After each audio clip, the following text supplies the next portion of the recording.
தெய்வங்களுக்கு மாலை போடுதலும் விரதம் கடைபிடித்தலும் அதில் ஏற்படுகின்ற சங்கடமும். அன்பார்ந்த சுதர்சன் அஸ்ட்ராலஜி ரெமிடிஸ் நேயர்களே, இன்று பல பேர் பல விஷயமாக களத்திலே மாலை அணிகின்றோம். அது விரதமாக இருந்தாலும் சரி, தெய்வ வழிபாடாக இருந்தாலும் சரி, 48 நாள் என்பது ஒரு மண்டலமாக கடைபிடிக்கின்றோம். அப்படி பூஜை செய்யும் பொழுது அந்த பூஜை செய்கின்ற காலத்தில் மனிதனுக்கு தவறு வருமா வராதா? ஏதோ ஒருவருக்கு தவறு நடந்துவிட்டால் அவருடைய குருநாதரிடமும் சொல்ல முடியவில்லை, அவருடைய மனைவியிடமும் சொல்ல முடியவில்லை. இந்த தவறு அவர் அந்த மாலையை கலட்டினாலும் பல ஆண்டுகள் அவர்கள் மனதிலே இருக்கின்றது.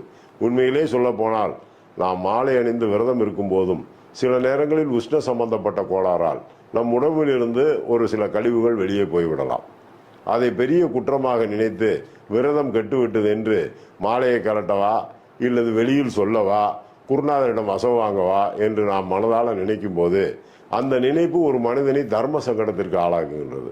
இதற்கு ஒரு உபாயம் இருக்கின்றதை உங்களை தெளிவாக சொல்கின்றேன். இந்த மாதிரி நடந்து விட்டால் ஒன்றும் மனித உடம்பிலிருந்து வெளியேறுகின்ற கழிவுக்கு எந்த தீட்டும் கிடையாது. நீங்கள் ஒன்றை நன்றாக தெரிந்து கொள்ள வேண்டும். நீங்கள் குளித்துவிட்டு எந்த ஆடையில் அந்த மாதிரி ஒரு அசுத்தம் நடந்ததோ அந்த ஆடையை தண்ணீரிலே மூழ்கி வெளியே தூக்கி எறிந்துவிட்டு குளித்துவிட்டு புதிதாக ஒரு ஆடையை கட்டிவிட்டு தேய்த்தோ பழைய ஆடையோ கட்டிவிட்டு சூரியனை பார்த்து கிழக்கு நோக்கி நின்று கும்பிட்டு சூரிய உதயமாகும் போது புனக என்னும் மந்திரத்தை 11 முறை ஜெபித்தீர்களானால் இந்த தோஷம் நீங்கிவிடும்.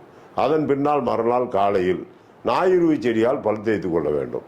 13 முறை அந்த செடியால் வாயை தேய்த்து வேறால் வாயை தேய்த்து கொப்பளித்து விட்டு நீங்கள் உங்கள் வேலையை செய்யலாம். இறைவன் மன்னித்து விடுவான்.